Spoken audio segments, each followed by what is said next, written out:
have such sights to show you.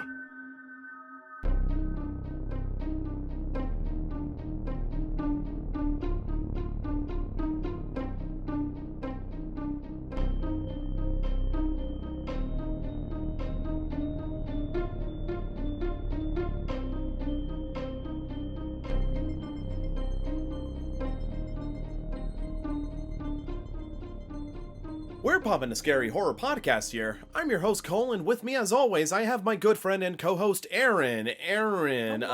Greetings today on this very, very totally not excruciatingly hot day we're having. Salutations on this summer evening. Yes, absolutely. I hope you're ready to play. Yeah. I mean, I think this episode is gonna be so easy. It's gonna be child's play. Oh man, that it's gonna be the two. I don't. I was trying to think of a way to shoehorn me two. too. Yes. Anyways, so it was funny because whenever we had the last episode, Lake Mungo, and we were talking about Child's Play, and you're like, "Didn't we watch the second one?" Not only have we not seen it. Mm-hmm. I believe the episode we watched the first Child's Play on was episode 17. Wow, it's been a little while. Yes, it's been a very, very, very long time since we've seen it. And like I said, after kind of the more serious, mundane kind of featurette that was Lake Mungo, I just kind of wanted to go back to something that I'm like, I have a feeling this is just going to be cheesy and silly and everything. Oh, yeah. But yeah, so I'm hoping Child's Play 2. That's at least my hopes for the film, because again, I don't have too much of recollection of it per se. Child's Play 3, the poster of that one stuck out in my head because it creeped me out as a kid and everything. But this one with the Jack in a Box, I don't remember that one too much. Like I said, Chucky is one of those weird things where my wife loves Chucky a ton and everything. For me, I've never grasped onto it. There was just, I never got ooh man, I'm a big, Child's Play fan or whatever, anything else like that. So I want to like him though. I feel like there's enough in it to be like, okay, I feel like there has to be a sort of attraction to Chucky as a character and just being like, yeah, I get it. And I'm kind of like in the midway section of, I could see why people like him. I haven't been fully exposed to it though and everything else like that. I know that you actually liked the first Child's Play pretty A-okay from what I remember. Yeah, I do. It's been long enough that I was just driving away here. I was trying to think like, what happened at the end of that Chucky? Like, did they kill him or not? Like, I was trying to piece it all together because it's been a little while. But yeah, no, I do remember liking it. I think it's gonna be another fun time. Unless this is the one where they throw a curveball at us and it's the serious, dramatic backstory of the guy trapped in a doll. Yeah. That would be something if they decided to pull the serious card, and I'm just like, well, I thought they have misled us entirely by saying, sorry, Jack, Chucky's back. It's just like a very serious, dramatic tale and everything. So, life. Yeah. But I'm just looking to have a good time, dude. That's all I want from this film. Like, the bar is set pretty low, essentially. So I'm just like, if I feel like I was like, okay, that was pretty fun, good time, then I will call it a win in my book there, essentially. Same here. Yeah, okay. So that's what you're looking for as well. Yeah. I was quite literally going to ask you the exact same friggin' thing there. I got low expectations, so we're gonna wind up the little Jack in the Box here and let's see what pops out. You know what I'm saying? God dang, you're so good with your what's the word? Your segues. Yes, thank you. I was like, it's not similes or metaphors, not that. I don't know. But my allegories? That's not an allegory. Yes. That's a. It doesn't matter. Yes. Google what an allegory is. Here, I'll just throw it up on the screen. Right there. There you go. Anyways, we're going to be right back as we see how gory this story is. Whoa, that was a good segue. Oh my God. I know that one. That was a segue. Yeah, I did something good with my life. God! How's it hanging, Phil? And we are back from watching Child's Play 2. Child's Play 2. Boogaloo. Yeah.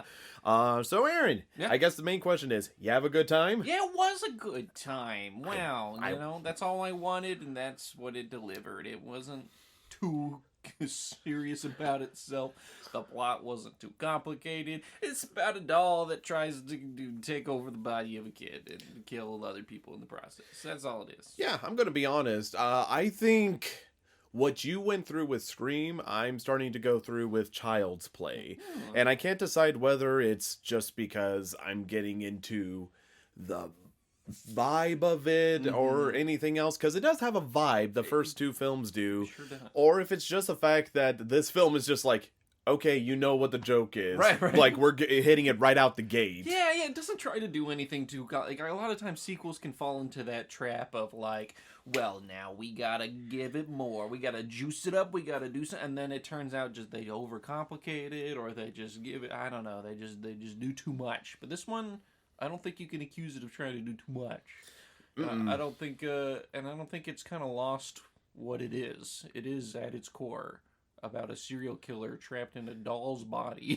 Like, there's not, it's like, I don't know, like, there's like a cap to how creepy even this film can be, and there's also like a cap to like how serious it could take itself. So it's just, it ends up just kind of being a goofy movie about like a goofy kind of horror movie, and that's all it needs to be, really. Yeah, I would most certainly agree with that, because the areas it does need to amp up, it does amp up, I feel like. And so that's kind of the nice thing about it. I never feel like, again, a lot of times there is pressure on a sequel to just be bigger, better, but I felt like the pressure was really not there. They just sort of were like, yeah, we're making a sequel to Child's Play 2, and they just ran with it. And I think that's honestly perfectly freaking fine and works out in its favor. So yeah, I guess we'll talk about the plot of the film and everything else.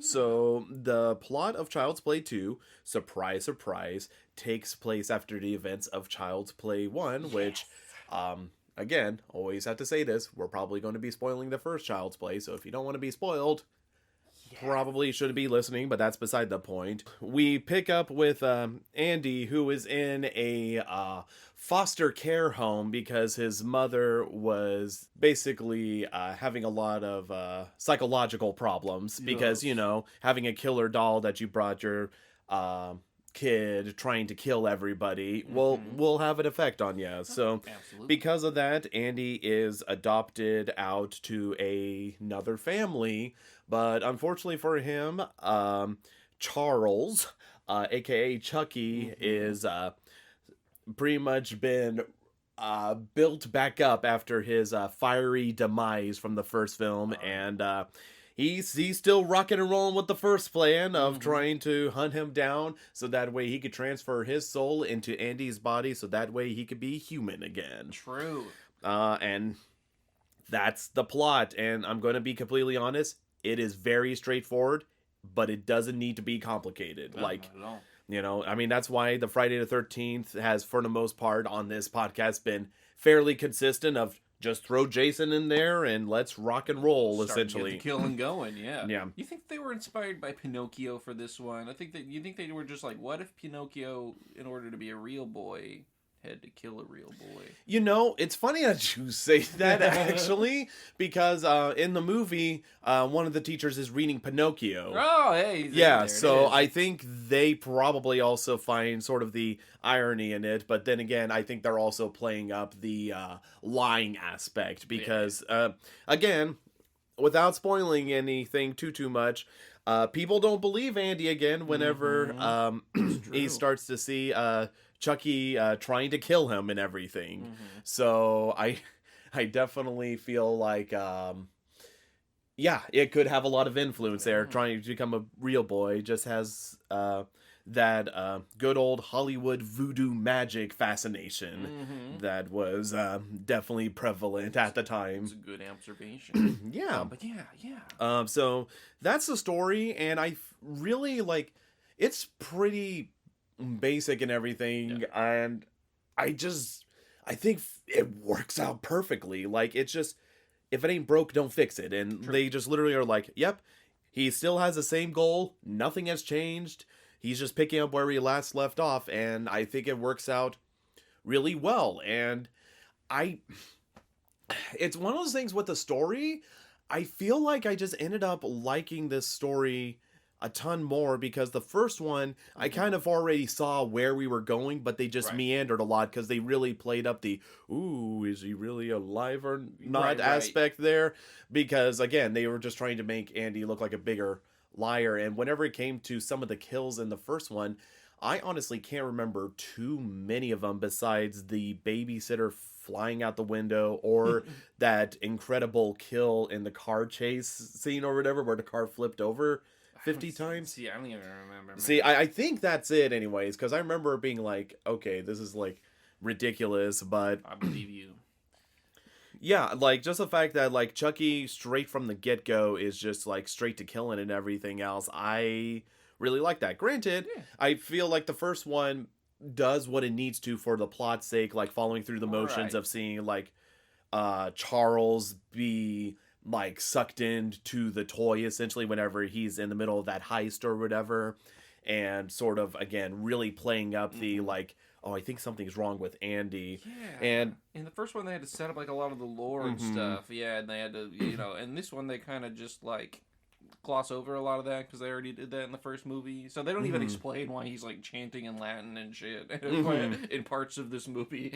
But they're like, yeah, because that was the first movie, we don't even have to talk about it in this one, I guess. That is kind of an interesting aspect because sequels do spend a lot of time either reiterating stuff from previous films or basically just trying to set up their own story they have going on, but they're just like, we're literally running with the first film plot again. Yeah, that's basically what it was. It's just the same thing, different environment, different shit, but it's the same. Like, okay, now he has a new body, but this body also has a timeline, and he has to get out of it before he's stuck in it forever and switch to the real boy. And I feel like it comes from the fact that maybe the filmmakers were less concerned about like, oh, what if the people watching Child's Play 2 don't know what's going on? And so I feel like that happens a lot of times in sequels where, you know, they're so worried about people not knowing what happened, so they can over pander. But yeah, this one I feel like they didn't have to. They explained enough. They were like, he said the lines about like, you know, his nose started bleeding and he's like,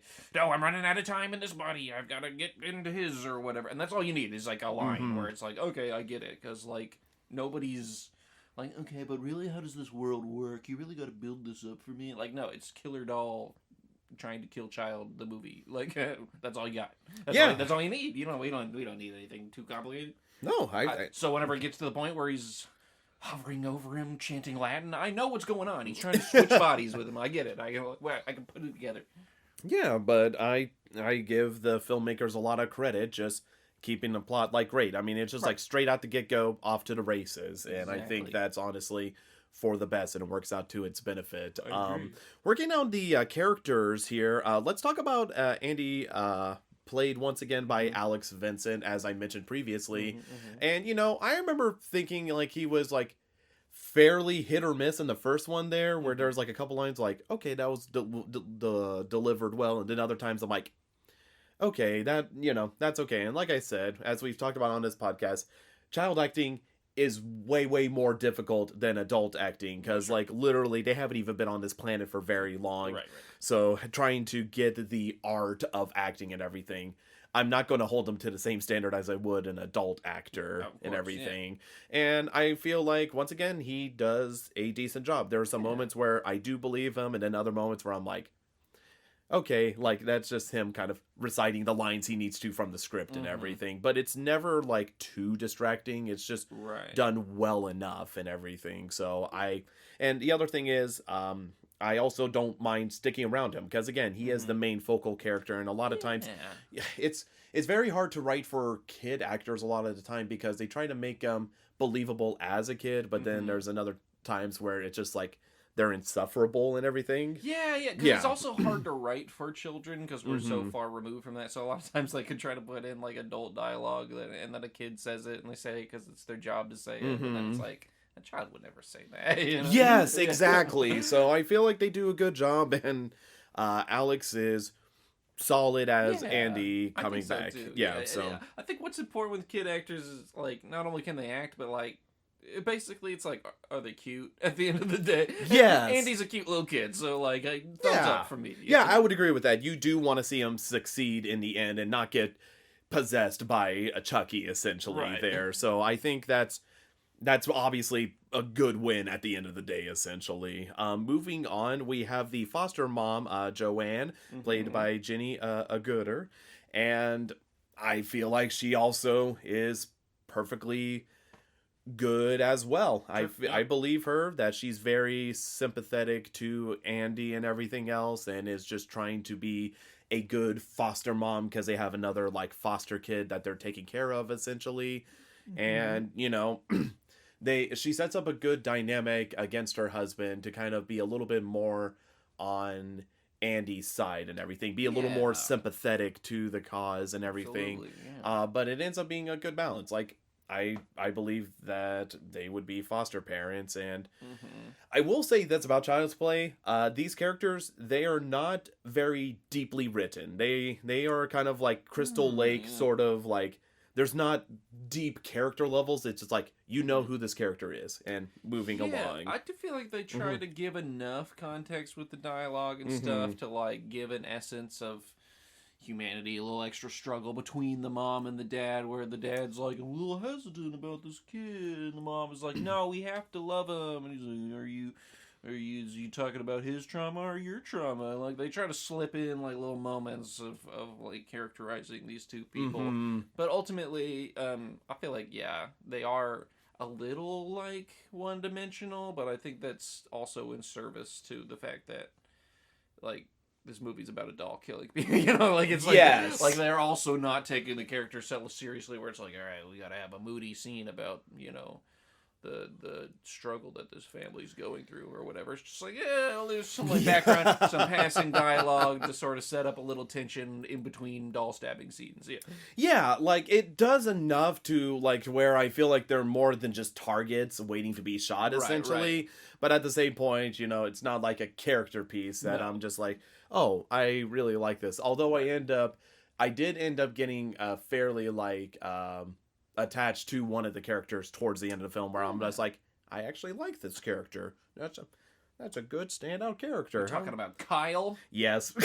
Absolutely. Yeah, we like Kyle. Yes. Kyle's cool. Kyle Yes. is the eldest girl foster, I guess. Yes. I don't know why they go by Kyle, but I have no idea. Like, literally no last name either. Just Kyle. Played by Christine Elise. And she was kind of an interesting one, because at first, like, whenever she's introduced, I'm like, okay, I know who this character is, like, whatever. And I almost was a little dismissive, because, again, like, whenever you see a lot of character archetypes, you sort of just sometimes build in your head who they're going to be and everything. I was like, you got pulled out of a John Hughes movie. Very much so. I could totally believe that and everything.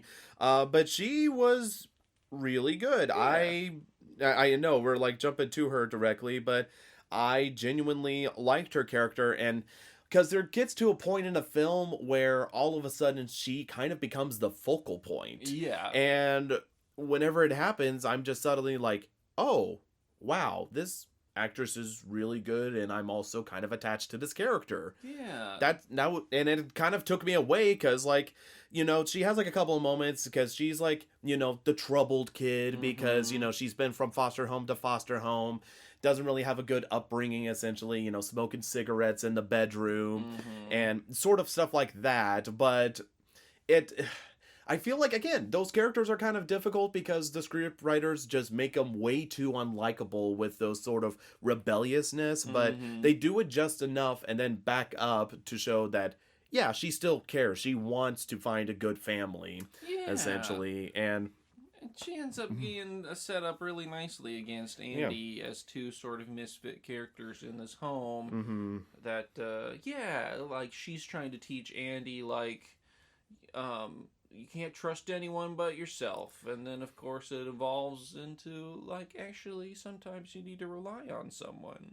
And they help each other, and it's great, So I like that there's a dynamic of, like, character growth and aspect, even though it's not a film that you're ever going to be, like, beautiful characters. Please, best supporting actress right here, a lady who played Kyle. But at the same time, they do a really good job in service to the movie and the script as it is. Yeah, it was just. It's funny that you kind of felt the same way as well, because, like I said, now she was kind of a surprise one to the point where I mean, maybe it's a little bit too hasty of me to announce it, but she might be like one of my favorite horror characters, as it were, because I felt like Christine literally could have just sort of airplane mode this, like the role and everything, but whenever like the focus ends up being kind of on her and she kind of has to take initiative and everything, I was like, okay, all right. And yeah, has really good solid delivery lines, like when the movie makers let her shine in this role, like they were suddenly like, okay, we got to focus on this there, and okay, here's your time in the spotlight, and she rocks it. And I was like, wow, okay, that's awesome. Yeah. That's awesome. It's great. So that was a surprise performance. Going back to the dad and everything, the dad, Phil, played by Garrett Graham. Oh, Phil. Yes. Oh, Phil. Oh my gosh.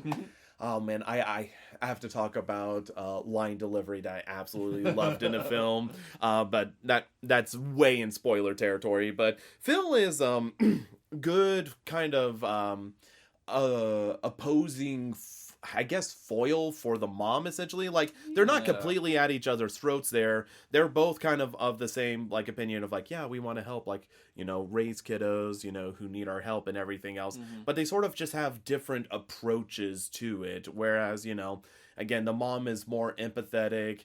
The dad is a lot more like, okay, there are rules here, essentially. But he's not... That, like, I honestly thought they were going to make him a complete hard ass and everything, but I feel like while they pushed it, they never, like, went over the line where I'm like, okay, this dude's an asshole. Yeah, they did a nice job of making them, like, reasonable people that are still different and cause conflict, which is nice. He doesn't just have to be a total asshole. But, he definitely served, mostly has the purpose of, like, all of these weird things that are happening around the house must be the cause of the weird new kid that we brought in that has a lot of trauma. So maybe we're not equipped to parent him, and kind of have that conflict of like, maybe we shouldn't be raising him, but also kind of selfishly like, I wish my life was like it was before I had a bunch of strange kids in my own. I wish they weren't breaking my stuff and but you know. But at the same time, he still wants to be like a good foster dad. At the end of the day, he just is like worried about, you know, his way of life and his wife and everything. Yeah, I would totally agree with that. I think you just were right on the money whenever it came to that and everything. One credit I do have to give, even though the character is only seen for a little bit, is one of the foster care center people, which I guess her name is Grace Poole in the film. I would have never guessed that, but I only noticed that because she's played by Grace Zabriskie, and I was like looking at her and it's driving me crazy. I'm like, I've seen her before. Where have I seen her before? And it's Laura Palmer's mom from Twin Peaks. Oh. Yes.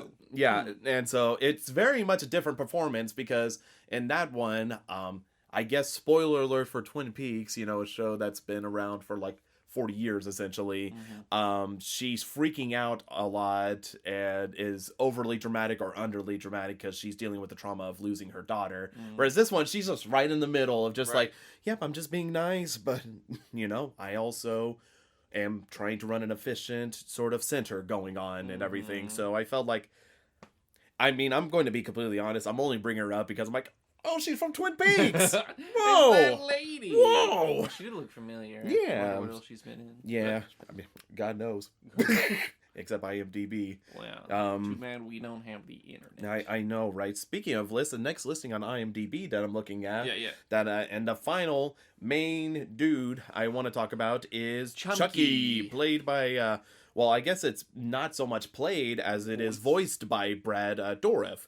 And I feel like, again, like I mean I've heard like, you know, Brad Dourif as Chucky in like clips from like movies, like whether I've seen it in montages or commercials or anything else like that, but I feel like it's kind of crazy for me that I feel like he understood exactly who his character was. Oh, yeah. And like while it's kind of hard to determine, like I'll need to go back and maybe watch the first Child's Play just to see if A, I end up liking it better, and B, just kind of picking up on more stuff comparison wise. But I feel like at least here, right from the get-go, he knows exactly who Chucky is, and it's just like goes through with it and is a very defined character. And honestly, again, he makes the film. I mean, literally, that's why he's the poster child, as it were, essentially, for it. I feel like he does a really good job a lot of times. It's definitely funny seeing his voice get like super violent speaking, and then other times where he's just a lot more playful and everything. He's definitely does a good job of nailing that like sociopath killer Yeah. thing, where he's like so self-interested, but it's not like he's not charismatic. He is. Yeah. He's just also like charismatic while his ultimate goal is taking over a child's body and killing anybody in his way that he can. But he's like, you know, he's funny in a way, even because it helps that he's a little fucking doll. But he's funny to have that loud serial killer personality in this tiny doll that's like, fuck you, bitch. Yes. Yeah, because, like, again, I feel like this is another moment where just Brad gets to shine more because, again, they're really sort of playing up the, like, yep, we're having Chucky here front and center here. And obviously, like, one of the things I've really... I mean, I wouldn't say Chucky is, like, oh, yeah, he's one of my favorite killers now, but I am starting to grow a bit more attached to him. Yeah. Definitely, I'm like, I like Chucky. Yeah, I really like the practical effects of the actual Chucky doll. Oh my goodness, yes. His expressions and because it's like, you know, it's just mechanical enough to be a doll, but it's also pretty like impressively expressive for what it is. Yeah, and that's honestly, like, I'm going to be completely honest, one of the things that I sincerely love about this film is the fact that the practical effects, they are so good. Yeah. Like, this film came out in 1990, and like while some of them I'm like, okay, I know how they did that and everything else like that, it's just I don't know if I'm just really only looking at this film and ignoring the first one, but I almost feel like the effects are much better in this one than they were in the first one. Maybe. Yeah. I felt like the first one was still good or whatever, but there was just like a lot of moments, be it the slight face articulations or just the movements or the practical effects of making him look like he's grabbing and doing stuff. I'm like, wow, this is really, really good. I really like seeing this play out and everything. And you know, there are some times where I feel like, okay, yeah, that's clearly like an animatronic that's automatically kicking its legs and everything else, but a lot of times I do buy into the fantasy of, you know, Chucky being alive and everything. Yeah, I can't think of any like moment in particular that really takes me out of it or anything. I'm pretty convinced in the effects, which is really nice considering you're mostly all practical. Yeah, it was honestly, like, that honestly is probably just one of my favorite aspects about it, because they were just really flexing how much they could do with the puppet work with Chucky there. I never felt like there was any sort of like cheap cutaways or anything else where it's like, oh, like, we don't have a good way of showing this, so we're going to do it off camera. They would do some stuff off camera because, again, I understand, but they would at least try to, like, not cheap out by, like, cutting away or something. They would show Chucky, like, killing people, essentially, even if they had to cut two different angles, like, you would see his weapon whacking people and everything. Yeah, which is extra impressive when you consider most of those scenes involve a child actor as well, so, like, nailing professional, like, practical effects when there's a kid actor involved, that, like, stunts with a kid actor, too. It's pretty interesting. But... yeah, that, honestly, like, seeing the practical effects, I think that's honestly one of the other things that's sort of alluring me to the Child's Play franchise, where I'm like, man, okay, yeah, wow, this is good. It's good. I really like it. I mean, definitely it is kind of funny because sometimes with the doll, I don't know what it is about Chucky, but sometimes I felt like, yeah, that's Chucky. And then other times, be it like the shadows casting off of him or a different model, I'm like, that's a little off model Chucky there. Like, I could tell they brought in a different doll that did a different mechanism for the role. But for the most part, I completely bought it. And I was like, this rocks. This is great. I'm enjoying this heavily. And yeah, that's honestly one of my favorite aspects. One thing I will say, obviously, this plot kind of copies, well, I wouldn't say copies, it uses the same kind of like usual tropes you see in these sort of stories, because again, like, they had the issue in the first film where, you know, they think Andy is lying about the doll doing stuff, and they're like, I don't know why Andy would be lying, you know. It's like, I know I'm a single mom and I'm trying to do my best and everything. And now it's sort of like whenever Chucky ends up finding him at the new foster home, and then of course causes havoc and everything, and they're just like, did you do this? It's like, no. And it's like, well, nobody else could do it there, essentially. And it's like, I didn't do it. And it's just like, okay, yeah, just because you're a troubled kid, that's why you're a foster kid, essentially. Doing stuff like that. So it was one of those things where I'm like, okay, we're going through this again, but I feel like it doesn't really hammer it home, because I think it's like the filmmakers are like, okay, at some point they're gonna figure out he's not lying about this situation. So I understand kind of having to follow the story beats of going through that motion there, but at the same point it is like, okay, we're going through this thing again. But at the very least, I feel like they try to handle it as they don't make it a bigger deal, like, ooh, that's true, they think he's lying. They're just sort of like, oh yeah, they think he's lying. But anyways, that is definitely the other side of the coin to like, I give it a lot of credit for like, you know, doing a pretty good job of pulling off the sequel, which can be difficult for horror movies in particular. But the other side of the coin is that, yeah, they did play it really safe by like basically rehashing the first plot and just, you know, in a different environment. And it's, you know, there's nothing about it that's really juicy. It was like just another. It was definitely like a summer blockbuster type film where you go watch it. It's a Marvel-ass movie, you know, and it's like, okay, cool. I enjoyed that. It was entertaining. I got to eat my popcorn and drink my drink and in the movie theater or whatever, and then I went home. But it's not a film I'm really going to be thinking about. It's not a film that's like impactful or artistic or really honestly that creative compared to the first one. It's kind of the same idea again. So it's one of those things that whenever we get to rating time, even though I've been kind of glazing this film a little bit comparatively, it's like it's not like a super high earner on the rating scale, spoiler alert, just because it doesn't really do anything that would merit it to be like a 9 or a 10 or anything. There's nothing. It's still a movie about. It's the same movie. It's the doll tries to kill the kid, and then there's other people in the way. but so like, it didn't have to reinvent the wheel. Like it wasn't going for that. It's still in a solid good movie territory. It's just you know, it's also not very groundbreaking or anything. You know, that's funny. That is funny and very well spoken, because in all honesty, I was quite literally thinking to myself, like, man, I really like a lot of aspects about this film.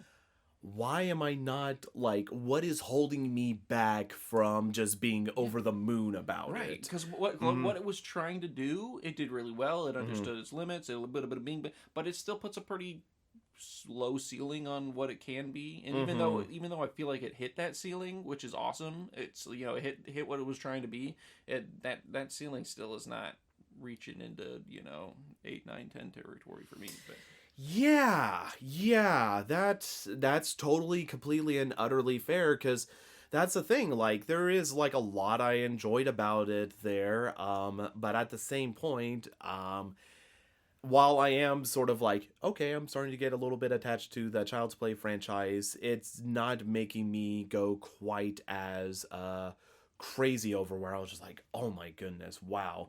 Right. Granted, like, some of the set pieces they do have, especially towards the end of the film, I was like, such a brilliant idea. Such a great idea. Like, they make a lot of good decisions, but it's just the fact that it's not elevating itself to where I'm like, oh, like 10 out of 10 masterpiece, you know? Right, yeah, absolutely. So, yeah, I'm trying to think. I guess without getting into spoilers on this, Mm-hmm. obviously, I mean, I guess we did spoil. Chucky does kill some people in this film. Yes. What did you think about the kills? I thought overall they did a good job incorporating, Chucky's playfulness and his sort of element of surprise and being a doll. He's good at scampering around, being a little scamp. That guy, just a tiny little dude. He has to get creative to do his serial killing because he's like 2 feet tall or whatever. But he's yeah. I thought overall some were good. Some of them kind of happened in like a off-screen way. Yes. Where they just you gotta piece like look at what happened, like look at what we're seeing and then assume what happened. But overall, I feel like the not necessarily the actual deaths themselves, but like the pursuit of the kill was really good, especially in the end of the film whenever you're kind of getting to the climax territory. I would agree. Yeah, they go to, I won't spoil it, but they go to a really neat environment that I think they have a lot of fun with. Yeah. I would agree that last encounter and everything, I would say was like, wow, they really thought this through essentially, and I think it's a good end piece to the film. So yeah, anything else you feel like talking about or anything? I feel like, well, when I was young, my dad used to beat me. Let's get to ratings. Let's get to ratings. You said I could talk. I'm just kidding. Yeah, ratings. What do you rate Child's Play? Oh, well, this one is going to be a. Now I have to decide. This is a 6 out of 10 for me. This is a 6. This is a 6, and that might be confusing because I've been glazing this up, but I really I don't feel like it could go much higher than like a 7 or something for me personally. I was debating between 6 and 7, but I'm gonna go ahead and say 6. Not because I feel like this is paced really well. I feel like for what it is, the actors are charismatic and bring life enough to the characters where I care about all of them, even the ones that don't last very long or anything. I'm like, cool. Like I get what they're about. I feel like it does a really good job of being the movie that it's trying to be, and that's awesome. But yeah, at the end of the day, it's like watching a really good DC Universe movie or something. It can only be so good. You know what I mean?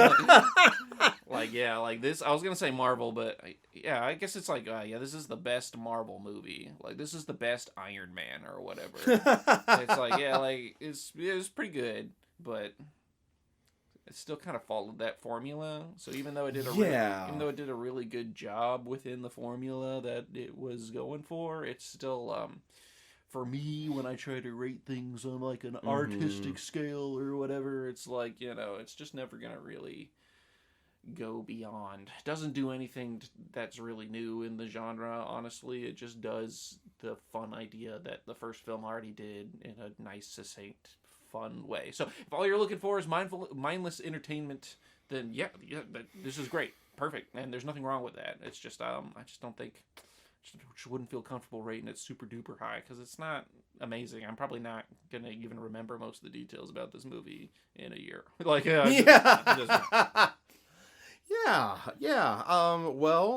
I guess this might be a slight spoiler for. Well, I mean, I don't know why I'm saying it's going to be a spoiler. I'm literally going to say it right now. Yeah. But essentially, I coincidentally am with you, somewhat on the same numerical level. However, I'm going to give this film a lot of props in the sense that I was very engaged towards the end of the film, which is funny because a lot of times I'll be engaged at the first half, but then they just start to lose me a bit as they quickly try to gain me back.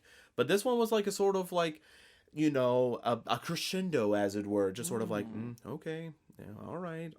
And then towards the end, I was like, wow, but it is funny because the film is just like, once it hits that ultimate climax, it's like the end. Right. Like Fide essentially throws it on there. And so because of that, I had thought about giving it a 6.5, but I think I'm willing to be generous enough with how much I will be thinking about the end scene being like, man, I really like that. And not only that, but got me attached to a character literally just halfway through the film and everything with Coale. So again, kudos, like one of my favorite horror gals to add to the lineup essentially. Yeah. I'm going to give it a 7. I am going to give it a 7. I feel like that is completely fair. I think I am with Aaron though, like it doesn't blow my mind where I'm just like, wow, this is great, wow, amazing. But I did really enjoy it. I was like, okay, hell yeah, this is good. It's good. You know, I like Chucky in it, and the set at the end, I was like, I love the colors they're going with. I if you know, you know. If you don't, go watch it or wait till we talk about it essentially. But I was like, okay, all right, awesome. Which I mean, it's almost double the score of what the first one was for me, which I think I rated a 4 because at the time I watched it, I was just like, it's okay. It's not what I thought it was going to be. It's just Zeit. But this one I was just like, all right, okay, I had fun with this. It's good. It's good, fun, great time. Like genuinely, I wouldn't say the bar was set super low for it, but I mean, Aaron and I both stated clearly in the introduction, we just want to have a good time, and we did get that. You know, it's no Citizen Kane of horror films. But it's good. Yeah. It's good. It's good. Yeah, anyway, so if you want to go watch it, I think it's streaming on Netflix currently, I believe. But other than that, we are going to be spoiling Child's Play 2. So if you don't want to be spoiled, now's the time to exit and everything else. So Aaron, as always, my good old friend, take it away. Yeah. What about that first kill where he literally is put back into this body, I guess, and just electrocutes the fuck out of that. As soon as that happened, I was like, oh yeah, it's going to be a good time. You know, it's like the Kronk meme, like, oh yeah, it's all coming together. Yeah. It was a great symbol to be like, this is the level of wackiness we're at. Well, and like here's one thing I give the film clout for. They had a pretty good way of being like, okay, Chucky burned to a piece of crisp at the end of the first film.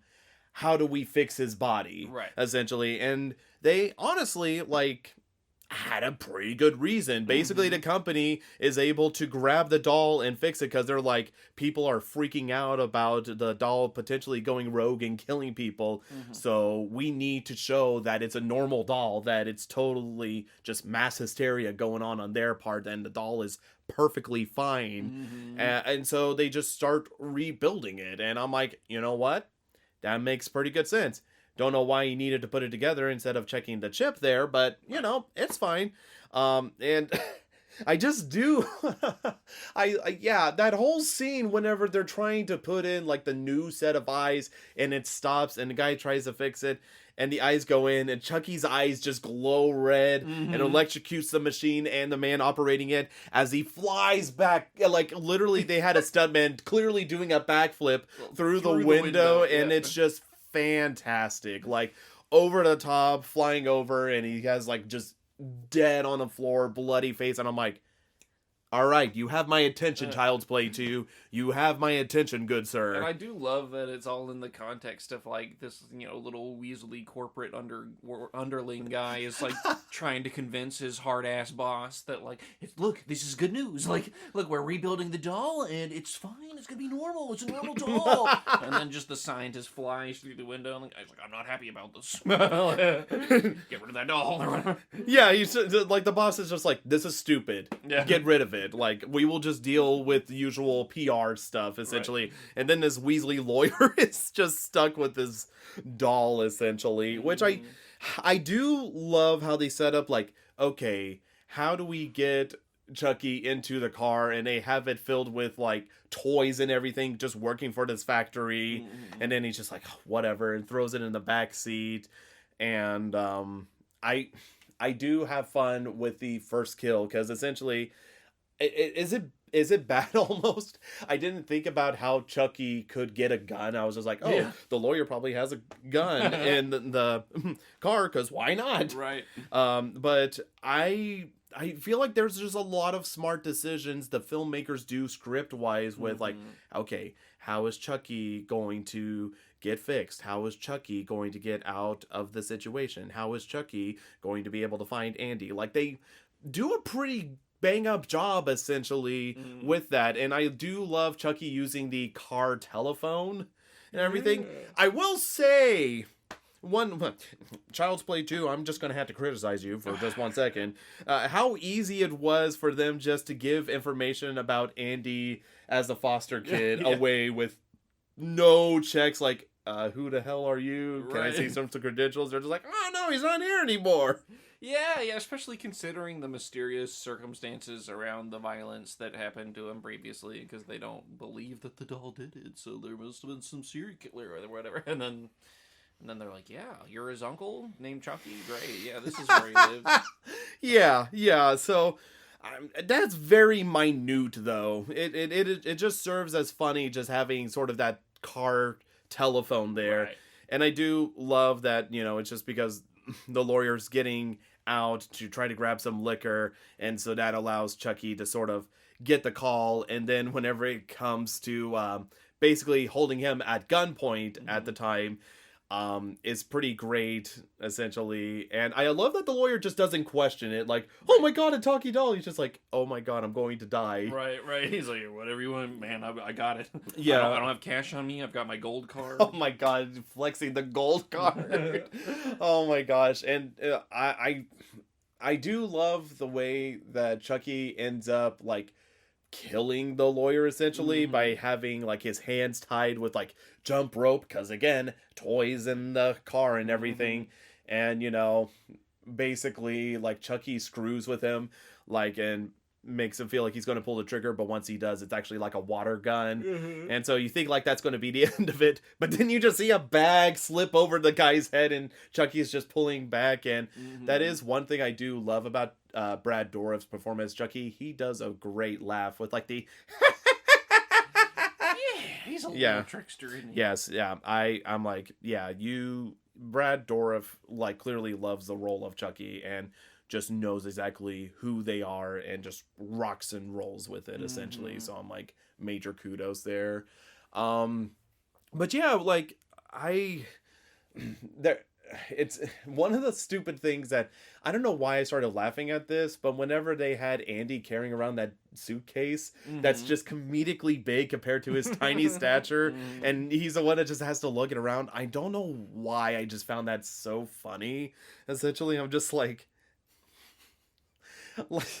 it's just one of those like stupid like things where I'm just like, I just find humor out of it. Just comedically large suitcase and the kid is being forced to carry it around essentially. But whenever they're walking around the house, they set up the thing about like, oh yeah, rule 1, don't touch old stuff, that's an antique worth a lot of money. And they set it up, and as soon as they said it, I'm like, that thing is getting broken. That is broken Immediately. But I will say I do love the way they decide to break it.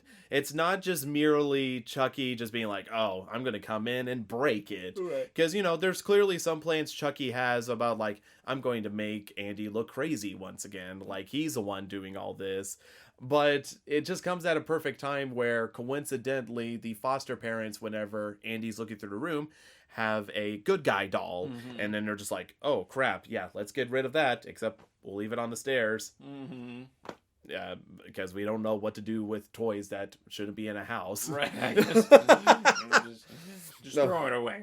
But whenever Chucky comes in and sees like the good guy doll and it starts talking to him, that he just starts losing his shit and starts beating him with the antique, and it just shatters. So clearly, like, Chucky doesn't even know, like, not to break that stuff. He was just like, I'm just going to kill you. Right, because he's just a chaotic murderer kind of guy. And he's just like, I'll just take the place of this good guy doll. And I gotta say, like I said, this just flexes the practical effects. And while I can look and be like, okay, yeah, like, I can imagine how they did that, it still looks so good. But he's burying him, yes, it was so good. Like, seeing the little toy shovel, him... bury him underneath the swing in the backyard. Yeah, I was just like, that's just good. Like, they clearly put a lot of effort into this there. essentially, because they could have literally just focused more so on like just the shovel bearing him, and it's just like actually like a person off camera shoveling it or whatever. But just the fact that they're like, no, we're gonna build a specific animatronic that moves and is actually shoveling dirt. Now granted, he's not able to do a lot, which is hysterical. It's like literally a Dixie cup of dirt each time as he's laughing, so I imagine it took him like 5 hours to bury it. Just laughing in the backyard. Yeah, it's like that explains why he buries it kind of shit. Cause because they do a good job of kind of like hinting where he buried it and that it's gonna come up later whenever he what's his name? The kid and Andy. Andy and Kyle are kind of on the swings, and Chucky's out there with them, just sitting there pretending to be a doll, you know, and he's like looking at the pile of dirt. And he's like, just sweating as their like shoes go over it or whatever. But, so it's like, oh, this is where he like the freshly dug up pile of dirt underneath the swing or whatever. And then, yeah, I like that kind of comes full circle whenever Kyle finds it later. And that's how she ends up believing Andy. Yeah, like, I know we're going to be jumping around in this film a lot, but, like, that was, like, one of my favorite reveals, essentially, because at that point, things are horribly bad, and so whenever she's swinging back and forth on the swing and ends up, like, noticing something sticking out, and she pulls out to see a beaten-up good guy doll, essentially, and then she's like, why is there 2 of them and why is one of them buried? Right. And going back to the trash can where she had thrown Chucky in and seeing it disappearing, I'm like, that's a great reveal. And that's like around the time where like Kyle started picking up for me as a character, because usually she was just there just kind of as background support character there, essentially. Because her character up until that point was like, I only care about myself because I'm going to be out of here and I'm going to be on my own, and I've always been on my own because I've been bouncing around foster homes or whatever. And that's where she's like, oh shit. And then immediately after that moment, she's like, whatever the foster mother's name was. She's like, she's like, oh shit, her. Like, yes, like seeing she her starts caring about other people right then, you know. Yeah, like it's so good with that reveal. One other practical effect I did want to mention is after Chucky buries the good guy doll and takes its place, and you know, Andy is trying to get over his fear of Chucky being like, okay, this isn't Chucky, this is just a different doll. And whenever it says like, you know, trying to talk to him, and Chucky goes like, hi, I'm Tommy. And like has the eyes shift down. He shifts to the left for a second. Like what was my name again? Yeah, Tommy. That's what my name's supposed to be. Like it's just the tiny things they decide to do with that sort of subject, because they quite literally could have at least played it straight, or at least like only left the hesitation and like, hi, I'm Tommy, wanna play? But like just adding the literal eye shift down and going back, I'm like, I just love these little details they go through with it there. And so whenever it comes to dealing with the doll and everything, Andy's like, okay, clearly I'm out of it and I'm just willing to drag it around with me. But as you can imagine, obviously things do not, well, as you can imagine, you're the one that watched it with me, Aaron. As you see things go there, essentially things aren't super duper dapper, because I'm trying to think of the next offense that Chucky pulled after. Okay, so it's the dude in the factory first, and he gets out and he finally makes his way to the house, and then it's he follows him to school and kills his teacher. Yeah, let's talk about him killing the teacher, because he's already gotten in trouble for a few things, essentially. Like, literally, the foster parents have been arguing about, like, you know, because whenever they confront about breaking the doll piece and the little mannequin piece or whatever, both Kyle and Andy are like, no, we didn't do it. And so the dad's like, okay, well, clearly one of you is lying. Right. So you guys are grounded. And just like, and of course, Kyle thinks it's Andy, and Andy's like, I'm telling you, it's not me. It's Chucky. And I want to get to that teacher death, because that was fan-freaking-tastic. I do love how I just love seeing whenever Kyle's like, hold my cigarette for me, and Andy just takes a drag out of it. And it was just like, why'd you do that? I just wanted to taste it. And I love that Kyle's like, Yeah, it tastes like shit. You're not supposed to have this or whatever. Yeah, that was just a fun moment of just, again, Pinocchio smoking on Pleasure Island. See, illusions. Ooh. All ties together. Yeah, it all ties together. Jeez Louise. It rhymes, really. Okay, that's what happened. I was trying to remember what happened before the teacher death. Yeah. It's whenever Chucky, because Andy's let his guard down thinking, okay, this is a regular doll. Oh, yeah, and Chucky ties him to the bed or whatever, and is about doing that. And then Kyle comes in and says like, oh, haha, very funny. And I'm just like, that's always a little difficult because, like, clearly he was tied in a position where it's like... How could you do that to yourself? Yes, essentially. But, again, like, the parents come in and like, Kyle, what the hell are you doing? And it's like, I didn't do that. It was like that. And it's just like, oh my gosh, look, the doll's not alive. And then he throws him down in the basement, essentially. And it's just like, he's not real. And so then that's whenever Andy goes to school. Which is funny because Kyle prefaces by like, hey, try not to get picked on at school and everything. And as soon as Andy gets on the bus, everybody's throwing paper balls at him and just pushing him. And I'm like, good Lord Almighty. It's like the meanest bus of like a meanest group of kids on a bus, essentially. Yeah, and then he gets to school and that kid just like flicks him on the back of the head. Oh my gosh, they're like, everybody's just, kids are like little jerks in this film, essentially. But yeah, and I do love that they take the time to show like, yep, Chucky's following him by showing like the little dangling legs as he crawls up underneath the hood, like the bus and everything. But yeah, that was sort of interesting. I just freaking remembered Andy in the schoolyard just bouncing a ball against a gate like less than a foot away.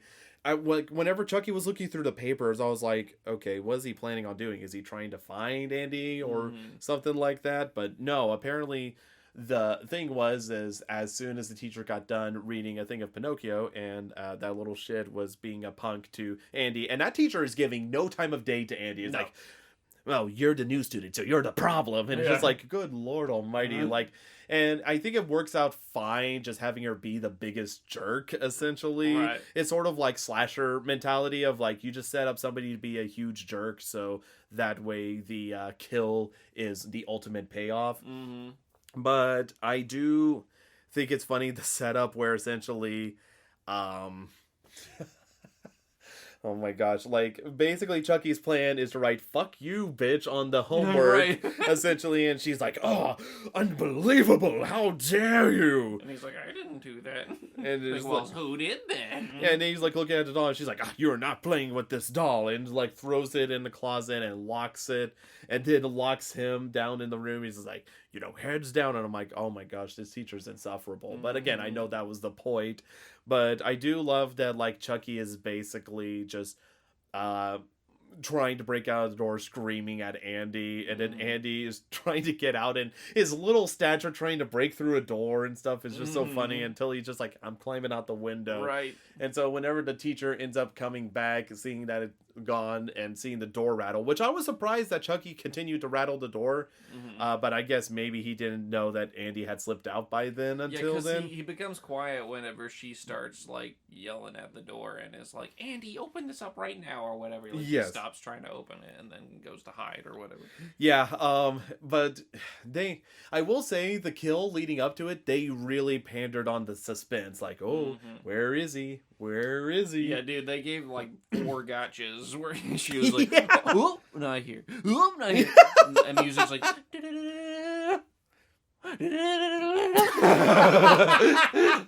yeah, and then the ultimate kill weapon, I gotta be honest, was not expecting, is an air pump as he stabs her in the chest and pumps so hard that she's blasted backward and flips over the desk. Yeah, like everybody is just on ragdoll physics in this movie, and it's dope. This film is from software. Dark Souls ragdoll physics. This film is making Gary's mod. Yeah, so basically as soon as that happens, Chucky ends up going down and has the ruler there, and then just beats her to death with a yardstick. And they try to set it up, like I said, like whenever they showed the animatronic walking towards the teacher essentially and just does that nice swivel with the ruler, I'm like, man, they have the articulation down. But then as soon as it came to her getting hit and everything, they kind of cut away sort of like Psycho style there, Yeah. where you see the ruler, like you can just imagine it's just on a rig going like doing that like straight at a 90-degree angle chop, and like while it definitely like, okay, yeah, this does not feel organic, it just adds to the humor of it essentially. So as it just zooms away, seeing the ruler moving up and down from the window, that's really the benefit of this just being a goofy sort of cheesy horror movie, is that you just accept like that adds to it. It's not like if I was supposed to be deeply involved in some scary stalker flick, and then I noticed that the arm is like on a rig. It's like, well, that kind of pulls me out of it. But in this movie, it pulls me in. It's like, that's funny. Yeah, it works in its favor, surprisingly enough. I totally agree with that. And then going forward, we have a moment where you see like a little hand trying to search for a weapon, and so I was thinking at first, like, okay, this is Chucky. But then as soon as I saw it was a human hand, I'm like, they have, surprisingly, with Chucky, never used any sort of, like, little cast double or something like that. It's always been the puppet or animatronic going in and grabbing it. So I was like, okay, Andy is grabbing a weapon, because at this point, he's like, yeah, I need to take Chucky down. Because essentially, whenever he tries to blame Chucky again about, writing "fuck you, bitch" on the paperwork, the dad opens the door, and wouldn't you know it, Chucky's exactly where he was previously, laying there on the ground. And so whenever it gets to the evening, like, Andy's like, I had enough of this, I need to kill him. And grabs like a turkey carver essentially, as he goes downstairs and everything and tries to look around. And it's another one of those moments where I'm like, okay, I feel like it lingers a little bit too much on, because they try to do like the wheel moved, and you see a shadow, and do that stuff. But I understand it. It was just it meandered a little bit too long for my liking, but it was still. Agree. Yeah, it did. Some of the suspense it was trying to build up, I feel like kind of deflated because it just went on too long. But. Yeah, and I do like that as soon as like Chucky ends up wrestling with him essentially on the ground, that the dad like turns off the TV. He's like, yeah, I think I heard something. And it's like, oh, probably one of the kids. He's like, yeah, that's what I'm worried about. And going down to the basement and seeing Andy with a turkey carver, and he's like, oh my God, I'm putting it together. You've been a troubled child, and lots of people died around you. You might be the one doing it.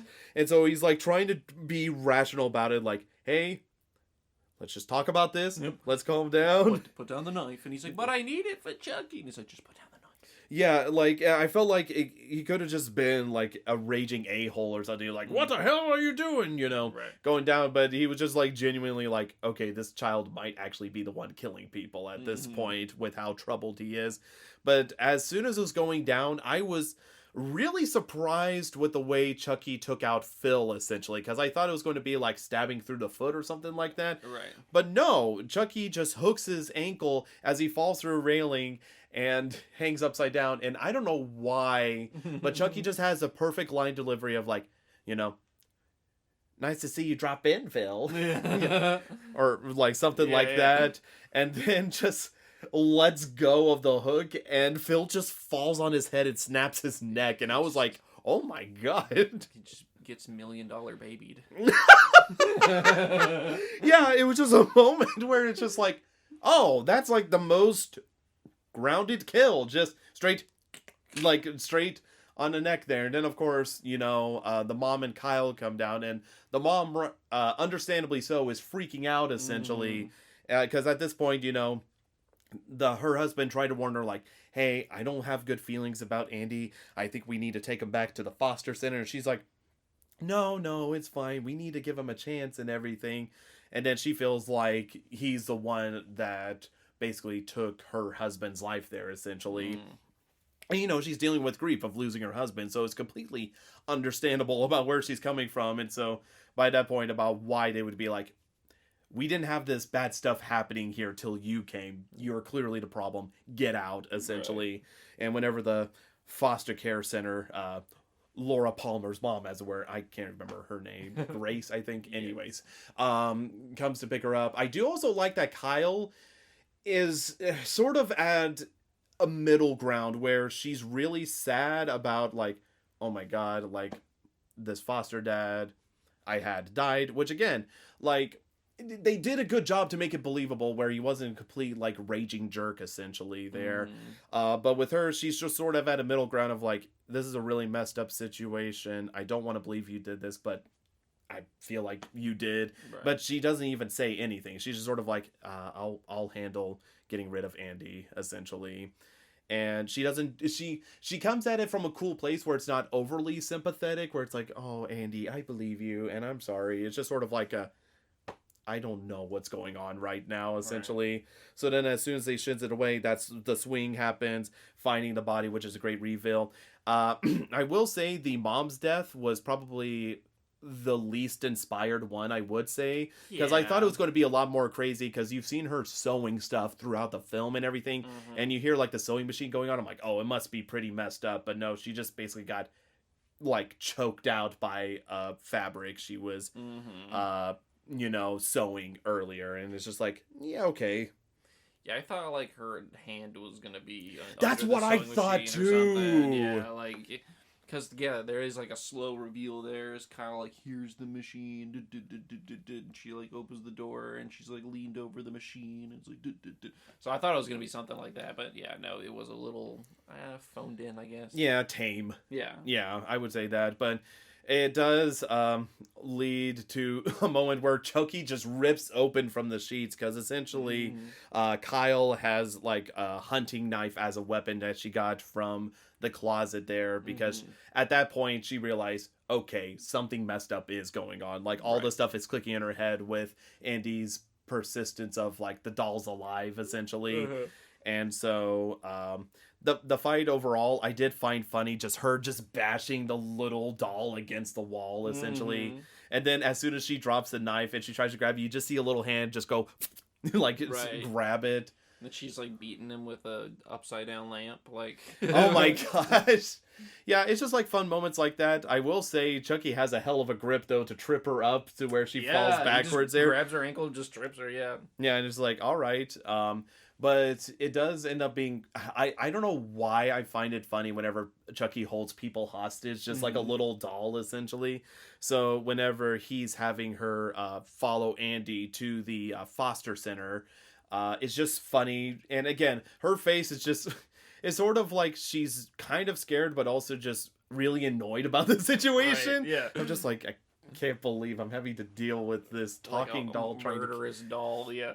And like, he's trying to floor it, and like there's moments she's like, I'm not gonna floor it. And like, and they keep building it up, and I didn't realize they were building up to something. So that was funny. But I will say I do love the officer interaction, like pulling over with it, and Chucky's just like, floor it, and she's like, are you kidding me? I'm not going to do that. He's like, okay, fine, just play it cool, essentially. She's like, I'm in a station wagon, and he's like, shit. Yeah. He's like, pull over.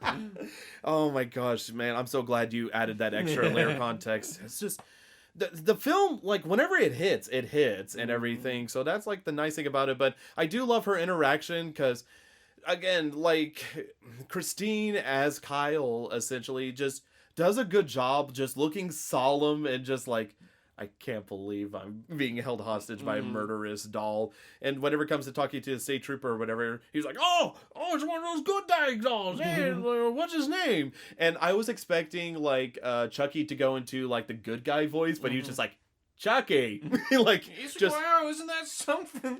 She's like, yeah, it really is. Yeah. And then as soon as like Chucky's having nosebleeds, because that's one thing I will say the film does very good, is sprinkling in sort of like the Chucky's becoming human. Right. Like essentially like the doll and human is just becoming one essentially, because he's getting nosebleeds and he's like, shit, I'm running out of time, essentially. Right. And so this is like the second time it happens, and then like as soon as it happens, it's like an awkward situation, and she was like, they have dolls that pee, this one bleeds, and it's like, all right, have a good one. Like, okay, well, yeah, you can keep it slow, all right? Yeah, doing that, just like, all right, you and your bleeding dolls. But whenever she Kyle takes off, and Chucky once again is demanding that she floors it, and just be like, okay, buckles in and goes super fast and then just slams a brake and Chucky just cannonballs through the windshield. I'm like, beautiful, terrific, love it, great moment there. And then as soon as he tries to climb on the hood, I love that Kyle is just taking not a single fuck to give. Right, Essentially, right. he's like, I do not care, I am killing you. Right. And she just drives and just stops to fling him off and tries to run him over. I'm just like, this is fantastic, this is great, essentially. Which probably is again another reason as to why I grew fairly attached to Kyle towards the end, where I'm like, I love this character. This character is fantastic. She knows what's up. Yeah, she knows what's up, and Kill she her does doll, not. let me kill her. Yes, does not give a fuck. Yeah. So having that stuff going on, and then ultimately Chucky has her pull the fire alarm just to drag all the kids out, and so then you see the head of the foster center and Andy walking out as you see.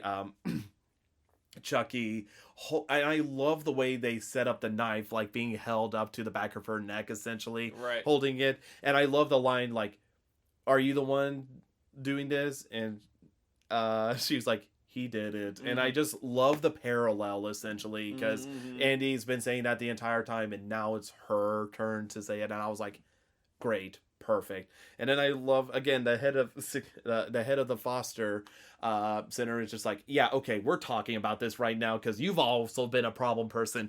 Both of y'all have been problems. So dragging into the office, and then she tries to take the doll away, and then Chucky's just like, yeah, I'm just gonna kill you right here, essentially, and just stabs her repeatedly. And I freaking love, they could have just had him stab her.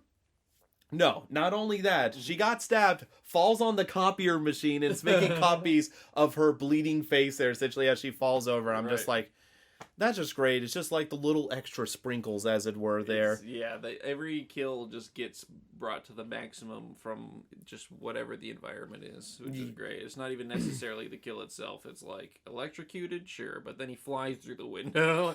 Stabbed in the neck, sure, but then she falls onto the copy machine. Yeah. Yes, it's just great over the top stuff there. And again, I do love the setup because I was curious about the car chase and everything and what they were leading up to, because Chucky picks up a ride on the Chicago newspaper truck and hitching a ride there, and Kyle's chasing him down and manages to stop the truck, where Chucky, I guess, is trying to get to the good guy doll factory for some reason. Don't know why. Yeah. I that is one of the more confusing things there, is why you would want to go back. I know why the filmmakers want to go there, but why does Chucky want to? But that's like neither here nor there. Like if you get past the reasoning as to why they would want to go to the good guy doll factory, I love that setting. Yeah. That setting is fantastic. It's a great setting. I think they just kind of wrote it as a coincidence because it's like right next to where she ends up pulling over the mail truck or whatever, and they just kind of run out the back and, hey, there's the factory there. We need somewhere where I can transfer your body, I guess. So, but they don't really explain any of that. But I think it's really just the filmmakers. So like, we got to get back here somehow. Yeah, and like I gotta be honest, like I am so happy because that was one of my. That setting is like one of the strong points of the film. Just seeing like the stack of good guy dolls and everything there. Yeah, and they arrange it into a literal maze, like a completely nonsensical, from a factory standpoint. Yes. Like maze of dolls that they're running through. But I do love that whenever Chucky is finally able to be like, okay, I'm finally going to do the ritual, and he completes the ritual. He does it and everything, and Andy's eyes just sort of like wake up, and then Chucky looks and sees that he's bleeding through his nose again, and he's like, ah, like it's the most violent scream to where it peaks the mic, essentially, and he's like, I was too late. Oh my gosh, it's so good. It's so like, I don't know, because like at the end of the first film, he clearly had enough time to still transfer his soul into the body, but at this point, it's just been way too long, and it was just like, yeah, that's just funny seeing the clouds start to loom and then they just shrink as it just sort of fizzles out, and then Kyle comes in, pushes good guy doll boxes over on him. It's like, come on, Andy, as they get lost in the maze for longer than what they needed to, but I didn't mind it quite as much as other scenes where they meandered, but I was like, you probably could shave a couple of seconds off there. But I do love the chase going on with Chucky, like especially whenever he pops out of the boxes, just shaking violently as he's just ready to kill. But yeah, whenever they climb up the little track that has like the rollers that helps slide the boxes down and everything, I was like, that is a cool idea for like a little like, okay, we got to squeeze through here, and it's a little tricky because the spinning bars. And, you know, whenever Coale climbs up, just because she's trying to lead Andy, and Andy tries to follow, and then Aunt manages to slip down, and then Chucky's there, you know, screaming, and he's trying to climb up. And I'm like, that is a really nice setup scene. Like, they literally thought about the factory, like, what crazy stuff can we do in this factory? Yeah. And not only that, the factory is just bright and colorful. Like, it is like Willy Wonka almost looking factory, with all the yellow from, like, the good guy boxes essentially, or like the blues and reds in the background, or yellow like pipes. It was just, I'm like, this is visually pleasing and really cool to see, and they're doing like cool setups there. Another thing I did like about it was whenever she pulls down the gate to stop Chucky from getting them, and she slams it down on his hand, which now it hurts because now he is like flesh and doll essentially. And they have a really cool effect, like gory effect, of him pulling his hand back, and so it's like rubber on the outside clearly, but then fleshy and bony on the inside. And I'm like, wow, that is really cool how they did that. Like, it just, the practical effects are just absolutely wonderful in this film, like super duper good. You get to see a lot of the doll flesh as the scene continues. Oh my goodness, boy, don't ya. And it's funny because they had like a setup with Kyle and Andy with like the eye inputter, as it were, there, where they're just like having to like get past it before it drops, like a Crash Bandicoot level or something like that. And, you know, they set it up, and I was just like, oh man, like, is it going to stab them in the leg or something? But it doesn't, and it was like, okay, that's weird. But then I realized what they were doing as soon as the dolls are stacking up and there's a jam, and one of the factory workers like, dang it, I need to clear out the jam. I was like, that dude's dying. Yep. That dude is getting his eyes poked out. And boy, did he. Yes.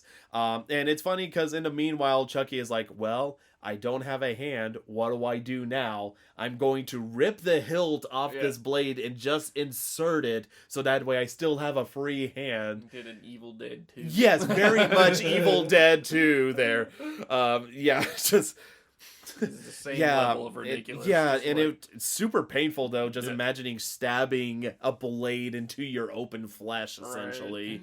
But it's great. It works out terrific. But whenever the scene sets up, I love that Chucky, in the midst of his mad pursuit of wanting to kill Andy and Kyle, is just like, I got time to kill you, the factory worker, and then manages to like kick him back and get his eyes poked with like fake eyes, essentially. And I'm just like, they just really wanted to do that kill. Yeah, they were just like, how do we fit this in? How do we make somebody die via googly eyes?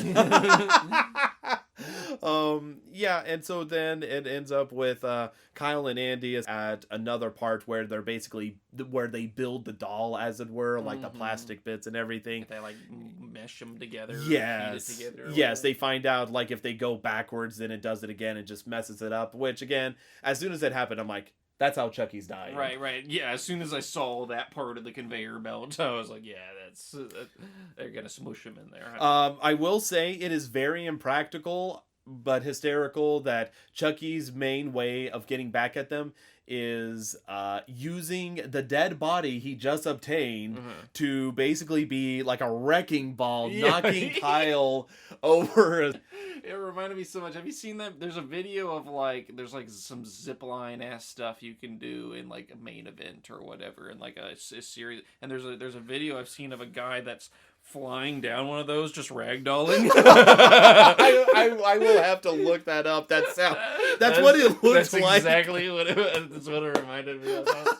But like as a weapon, just ragdoll corpse. And then it's just body flings off the rope and it just drops, and I'm just like, I guess that was Chucky's big plan, just hauling a big body to hit them with. Yeah. And then as he tries to attack, because he's on the conveyor belt, he ends up getting attached to one of the pole fixtures that holds up the good guy doll being made. But they managed to tag him down repeatedly. And I love Brad's screams of pain through this. I believed he was in pain with the screams. And then once again, they press the reverse button. And so hearing him scream and everything, I'm just like, okay, that's how he's defeated. However, that started to change as soon as I looked at the body, which again is like a plasticky, bloody mess. You see a couple of his legs, and I'm just like, I still feel like he's alive. Like, there's just something about it.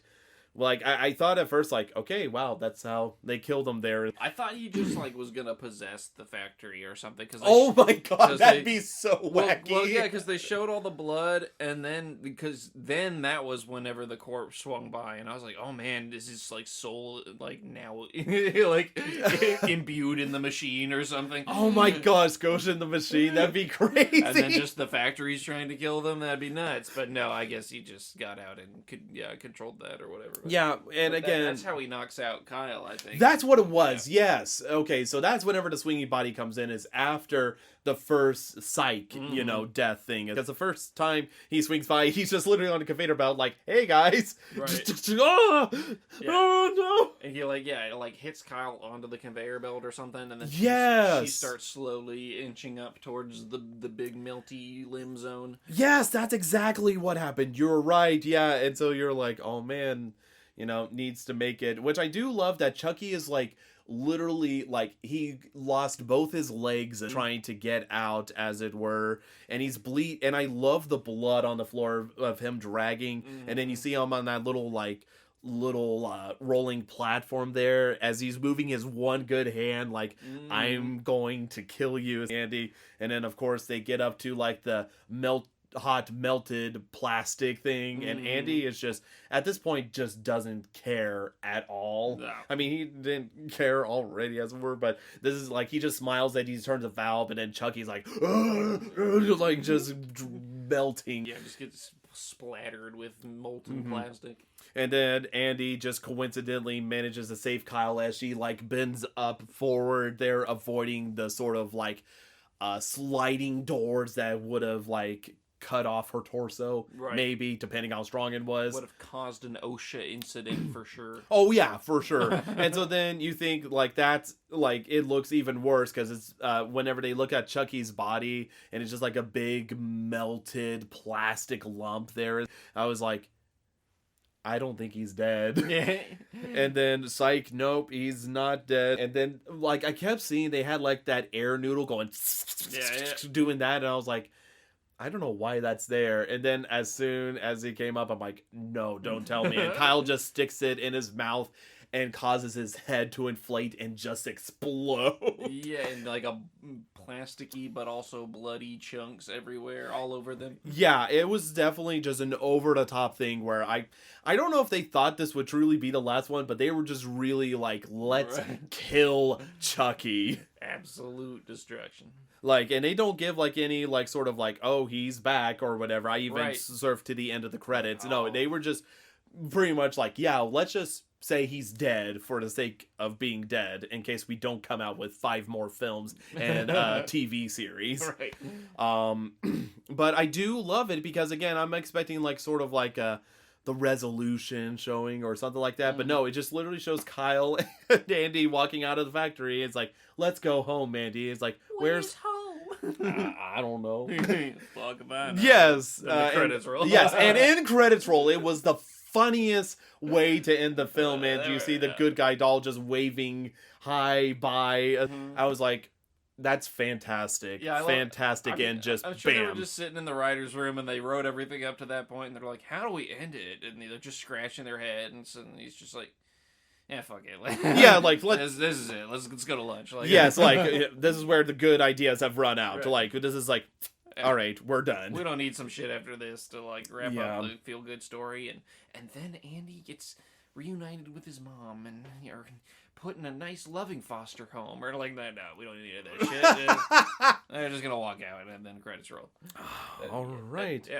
Yeah, and that's Child's Play 2. Anything else you want to say about the film or anything else like that, bud? No, I don't think so. I have like as we were talking about it, I'm like, this is a plot hole. But then I'm like, who fucking cares for this film? Yeah, like it despite having plot holes, it doesn't make it a big deal. It's like it's a killer doll movie. Yeah. And the fact that it makes you like just the fact that you as a person are not caring that much about the plot holes kind of shows a strength to the film that you're just like, you know what? It's fine. It's fine. It doesn't matter. It works. That is essentially definitely a benefit of being like sort of silly. It's like it's silly enough that it's like, yes, I accept that this thing would happen, even though that's not like I accept that nobody ever found out that the teacher got murdered. I guess like that just never got brought up. Yeah, no. They're just like, holy shit, what happened to your teacher at school, Andy? They're like, no, we're just gonna have another day. Yeah, I guess they just didn't see the dead body. It was just only the call from her. Like, your teacher called us. Yeah, he was gonna keep you late after school, and then they didn't have time to learn that she just got murdered. Just shit like that. But it's like it does that doesn't matter because like that kind of stuff is sacrificed in service of like, well, let's make a shorter film because it's it's about a killer doll. Let's get the killer doll moments in. For sure, yeah. And yeah, I don't know. Like I said, overall conclusive thoughts that I already reiterated. It's a good time. It's a good film. Yeah. Happy I watched it. Yeah. Yeah. So, are you ready for the next film teasers? My body is ready. Thank you, Reggie. So this film was released in 2016, and while it's not a sequel per se, it's another film that came out in this same universe that was spearheaded, I believe, by J.J. Abrams. Okay, is this a Cloverfield kind of ass thing? Cloverfield Lane? Cloverfield? Which one is it? Well, I don't need to tell you anything else. You quite literally said it. Cloverfield Lane? Okay. Yes. I remember 2016. I remember it. I remember like it was 8 years ago. Well, you said J.J. Abrams, and you said franchise thing, and I saw the first Cloverfield, but I didn't see this movie, which is apparently very different. So. Yeah, and we're gonna find out how different it is. Alrighty, thank you so much for watching this episode, and we'll see y'all again next time when we're popping the scary with 10 Cloverfield Lane. I forgot the 10. Yeah, it's okay. I mean, you that was the best guess I would have ever guessed. Be sure to subscribe to our YouTube, Castbox, or iTunes platforms to stay up to date when new episodes drop. To see what Aaron and I are up to, check out our respective Twitter accounts. For me, it is @ColkirkVA, and for Aaron, it is @AnimalGameDev. Thank you all so much for listening to our podcast. We'll speak to you all again next time when we're popping the scary.